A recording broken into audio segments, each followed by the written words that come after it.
Hello, hello, hello, hello, hello, hello, hello. Alors, bienvenue à un autre preview pour ce qui est des séries éliminatoires de la LNH, édition 2023. Et cette fois-ci, on s'attaque à la série qui opposera l'une des deux seules équipes canadiennes, les Oilers d'Edmonton, aux Kings de Los Angeles. Et même, on pourrait parler dans ce cas-là d'un chapitre 2.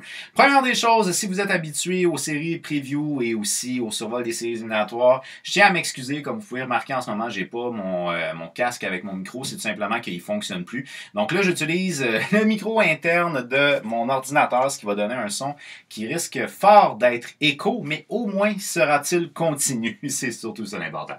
Alors, on a ici une série qui va opposer deux équipes qui sont étrangement à peu près égales, mais tellement différentes au niveau de la philosophie, ça en est hallucinant. Les Oilers d'Edmonton ont terminé la saison au 2e rang de la division Pacifique, alors que les Kings de Los Angeles ont terminé au 3e rang de la division Pacifique, avec sensiblement le même nombre de récoltes de points, 109 points pour 104 points, un total de 50 victoires et 47 victoires. Donc, on se dit à prime abord, c'est peut-être à peu près similaire, mais vous savez, dans l'identité des équipes réciproques, c'est pas du tout le même genre d'identité qu'on a du côté d'Edmonton et de Los Angeles. On parle ici d'un chapitre 2. Un chapitre 2 parce que la saison dernière, les Oilers d'Edmonton avaient affronté les Kings de Los Angeles en première ronde et il y avait eu le dessus sur les Kings, ce qui les a amenés éventuellement jusqu'en finale de la conférence de l'Ouest. Alors, est-ce que cette année, on va répéter le même scénario? Est-ce que les Kings de Los Angeles vont se venger pour l'année passée? On va analyser un peu les statistiques générales, puis on fera par la suite un petit pronostic, une prédiction de qui va gagner et en combien. Alors, je vous invite à m'écrire, excusez-moi, en commentaire, d'après vous, qui va gagner cette série-là et en combien. C'est toujours le fun de jouer un petit peu la game de prédiction. Également, je vous invite à vous abonner à ma chaîne YouTube, à activer la petite cloche aussi, parce qu'il y a d'autres previews qui s'en viennent pour ce qui est des séries 2023. Alors, on y va. Les Oilers d'Edmonton, cette saison, c'est 50 victoires, 23 défaites, 9 défaites en prolongation pour un total de 109 points. Par opposition aux Kings de Los Angeles, c'est 47 victoires, 25 défaites et 10 défaites en prolongation pour 104 points. De manière grossière, j'aimerais dire, on peut décrire les Oilers d'Edmonton comme une organisation qui est très portée, en fait, qui est presque à 100% pour l'attaque, alors que du côté des Kings, on est une équipe qui est plus répartie et qui a un style de jeu un peu plus défensif, mais pas nécessairement des plus hermétiques. Alors, cette saison, les Oilers d'Edmonton ont une moyenne de buts marqués de 3,96 par match, ce qui fait de eux l'attaque la plus puissante de la LNH, bien entendu menée par leurs joueurs étoiles, qui ont quand même 3 joueurs qui ont atteint le plateau des 100 points cette saison, en McDavid, Draisaitl et Nugent Hopkins. C'est très impressionnant du côté des Oilers d'Edmonton, alors que du côté des Kings, on n'a pas de 100 points. Une moyenne de buts encaissés de 3,12, un avantage numérique à 32,4%. C'est rien de moins que le meilleur avantage numérique de toute la Ligue nationale. C'est une menace qui est vraiment importante du côté d'Edmonton. Il faut être discipliné quand on fait face aux Oilers d'Edmonton. Et d'ailleurs, je crois que ça peut être un point tournant dans cette série-là. On a un désavantage numérique à 77%. C'est pas vargeux, on va se le dire.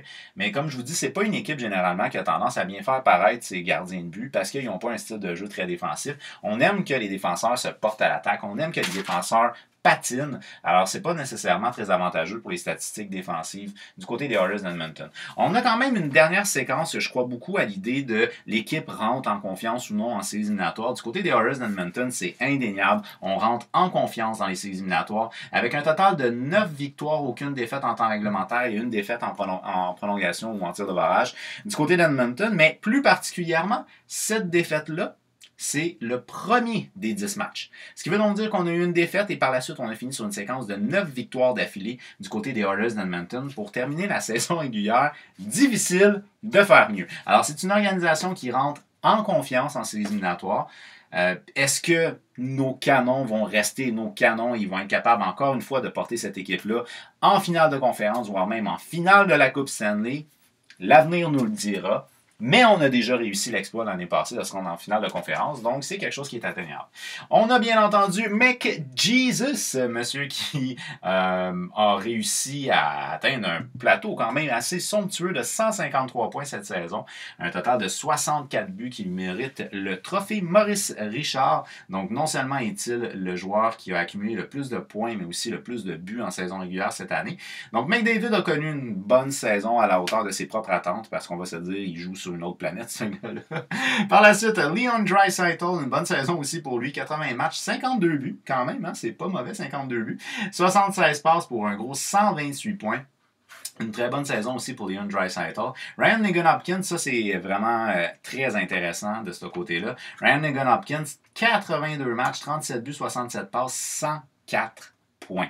Belle saison pour Ryan Nugent-Hopkins. Puis c'est le fun d'avoir une répartition plus que juste deux gars, mettons, dans ton organisation au niveau de la production offensive. Par la suite, on ferme le tout avec Hyman, 79 matchs, 36 buts, 47 passes pour 83 points, donc plus d'un point par match pour ce qui est de Hyman.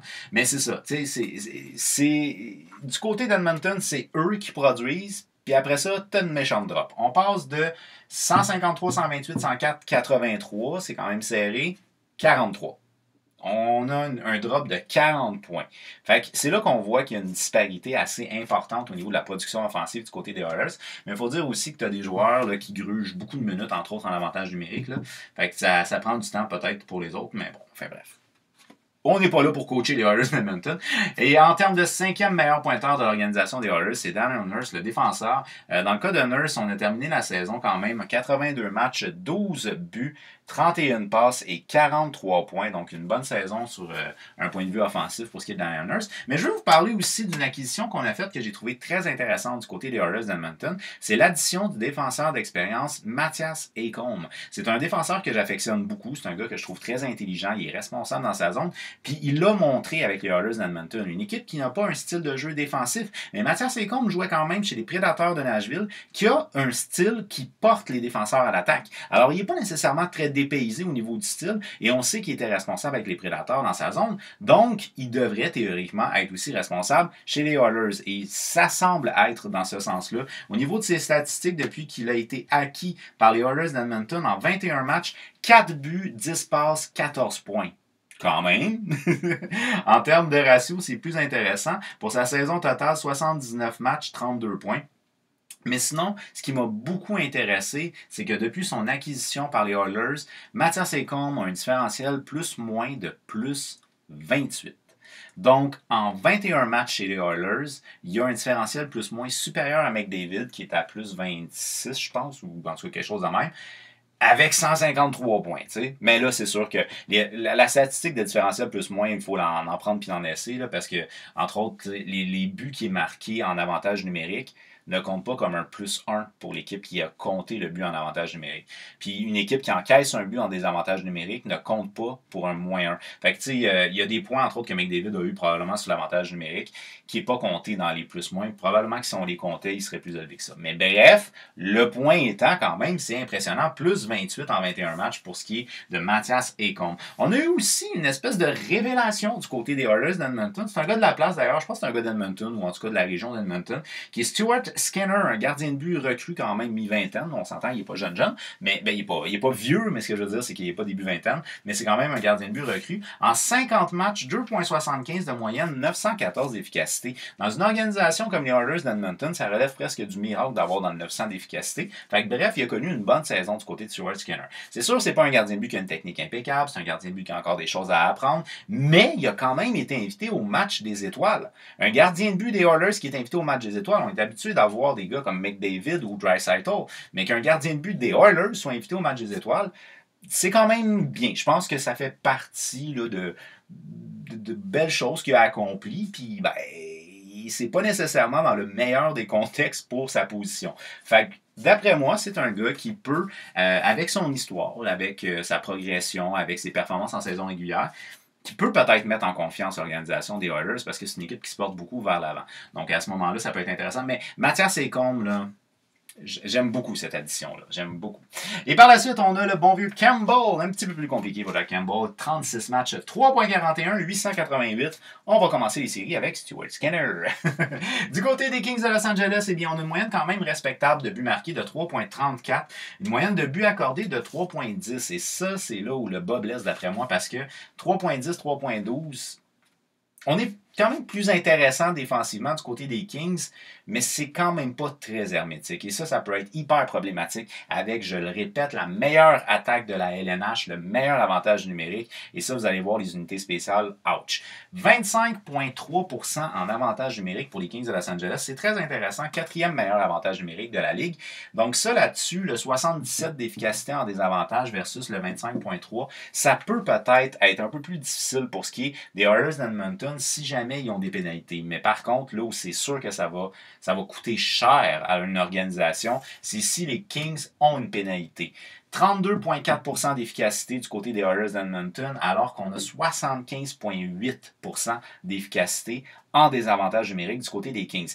Tout peut changer rendu en séries éliminatoires, c'est sûr. Mais là, à prime abord, on a un désavantage numérique qui est presque le pire. Il est 24e dans la Ligue. Donc, c'est vraiment un mauvais désavantage numérique qui va faire face à un excellent avantage numérique. Alors, du côté des Kings, mot d'ordre, discipline. Discipline. C'est important. Par la suite, en termes de 10 derniers matchs, eh bien, on a une séquence de 5 victoires, 5 défaites et aucune défaite en prolongation. Si je ne fais pas erreur, je crois qu'en saison régulière, ils se sont partagés les honneurs quand ils se sont affrontés. De mémoire, il me semble que c'est 2 victoires de chaque côté. Je crois. Mais c'est de mémoire, là. Je me garde une petite gêne. Ensuite de ça, on y va avec les 5 meilleurs pointeurs du côté des Kings de Los Angeles. Et c'est là où c'est intéressant du côté des Kings, c'est que le drop est beaucoup moins important, ce qui démontre donc que la production offensive elle est mieux répartie du côté des Kings de Los Angeles. Le bon vieux Anze Kopitar, 82 matchs, 28 buts, 46 passes, 74 points. Une bonne saison quand même pour le capitaine du côté des Kings de Los Angeles. Kevin Fiala a connu une très bonne saison. Je me rappelle pas si c'est sa première saison avec les Kings ou sa deuxième, mais en tout cas, bref, très bonne saison du côté de Fiala, 69 matchs, 23 buts, 49 passes, 72 points, plus d'un point par match du côté des Kings pour Fiala. C'est très intéressant. Adrian Kempe, qui est le meilleur marqueur de l'organisation du côté des Kings, 82 matchs, 41 buts quand même respectable. C'est sûr que 41 par rapport à 64, 52, non, mais c'est quand même très respectable. Un 41 buts en saison régulière pour un joueur. 26 passes, 67 points pour ce qui est d'Adrian Kempe. Et on a Arvidsson, 77 matchs, 26 buts, 33 passes, 59 points. Et on ferme le tout avec notre bon vieux chum Phil Dano, qui a connu quand même une saison dans ses standards, je dirais, de 82 matchs, 18 buts, 36 passes, 54 points. Quelque chose qui est intéressant du côté des Kings de Los Angeles, c'est qu'on a quand même on a une relève qui est intéressante et elle pousse quand même un petit peu. T'sais, on la sent présente. Et je pense, entre autres, à une très bonne saison du côté de Gabriel Vilardi. On parle d'un gros joueur, un gros attaquant qui a quand même un coup de patin fluide. 41 points, 63 matchs, dont 23 buts. C'est une bonne saison pour ce qui est de Vilardi. C'est un jeune qu'on va voir se développer du côté des Kings, mais avec son gabarit, là, c'est intéressant ce qu'on a de son côté à lui. Sean Durzi aussi, le défenseur, 38 points en 72 matchs. Il a connu une bonne saison de son côté à lui aussi. Il joue des fois des grosses minutes du côté des Kings. Puis ça, c'est intéressant. On donne des responsabilités à des plus jeunes. Soulignons quand même notre bon vieux Drew Doughty, le défenseur vedette qui avance en âge, mais quand même qui est toujours présent. 52 points en 81 matchs cette année. C'est le défenseur le plus productif offensivement du côté des Kings de Los Angeles. Par la suite, au niveau des gardiens de but, c'est intéressant. On s'est débarrassé de notre âme sœur de toujours, Jonathan Quick. Débarrassé, quel mauvais terme. On a laissé partir notre âme sœur de toujours, Jonathan Quick, dis-je bien. Mais on a fait l'acquisition de Jonas Korpisalo des Blue Jackets de Columbus. Du côté de Korpisalo, il y avait une saison qui était quand même bonne dans la mesure où il évoluait dans une des organisations qui étaient les plus faibles de la LNH. Puis avec 918 d'efficacité dans une organisation qui est faible, c'est quand même bon pour ce qui est de Korpisalo. On parle d'un gardien qui est un petit peu dépassé la mi-vingtaine. Il est plus jeune que Quick. Il a quand même, d'après moi, il a du bon hockey à donner encore. Et avec les Kings de Los Angeles, il a réussi son entrée en 11 matchs. Il a 2,13 de moyenne avec une efficacité de 921. C'est très bon. Alors, je pense que Korpisalo peut être un point marquant aussi dans cette série-là si on y va avec les joueurs. Avec les joueurs, je pense que bien entendu du côté des Oilers, on va penser à nos deux gros canons. Moi, je rajoute Mathias Ekholm pour l'aspect défensif qui est intéressant. Alors que du côté des Kings, ben, des gars qui peuvent faire la différence. Kempe parce que c'est un excellent marqueur, mais sinon, un gars comme Kevin Fiala peut aussi avoir un impact important. Et Korpisalo. Korpisalo, je pense qu'il peut tout changer. Puis on n'oubliera pas, hein, notre héros des ombres, Philippe Danault, on se rappelle ce qu'il a déjà fait par le passé en séries éliminatoires. Il a menotté des joueurs très exceptionnels. Il pourrait peut-être répéter ça. Who knows? Who knows? Fait que ça se pourrait qu'on voit Philippe Danault souvent dans la face à McDavid. Mais du côté des gardiens de but, on retourne avec Korpisalo qui devrait être théoriquement notre partant pour les Kings de Los Angeles en série. Et on ferme le tout avec le jeune de Copley, 37 matchs, 2,64 de moyenne, 903 d'efficacité. Mais normalement, ça devrait pas être lui qui va garder les buts. Et on a également un certain Cal Patterson qu'on souhaite développer du côté des Kings de Los Angeles, qui n'est pas vu lui non plus. Alors bref, c'est une série qui, à prime abord, les deux organisations sont sensiblement à la même place, 109 points, 104 points, mais c'est deux identités qui sont très différentes. Très offensive d'un côté, avec un style plus réparti de l'autre côté. À mon humble avis, je crois qu'on va voir l'histoire se répéter. Alors j'y vais avec une victoire des Oilers d'Edmonton et j'y vais avec un total de 6 rencontres. Alors d'après vous, qui va remporter cette série-là? Est-ce que les Oilers d'Edmonton vont répéter l'histoire? Est-ce que les Kings de Los Angeles vont prendre leur revanche sur l'histoire? Eh bien, faites-le moi savoir au travers des commentaires. Et en combien de matchs? On n'oublie pas, on s'abonne à ma chaîne YouTube ainsi qu'on active la petite cloche parce qu'il y a d'autres previews qui s'en viennent pour les séries éliminatoires de 2023. Je vous dis un très grand merci d'avoir regardé ma vidéo et on se revoit très prochainement. Yay!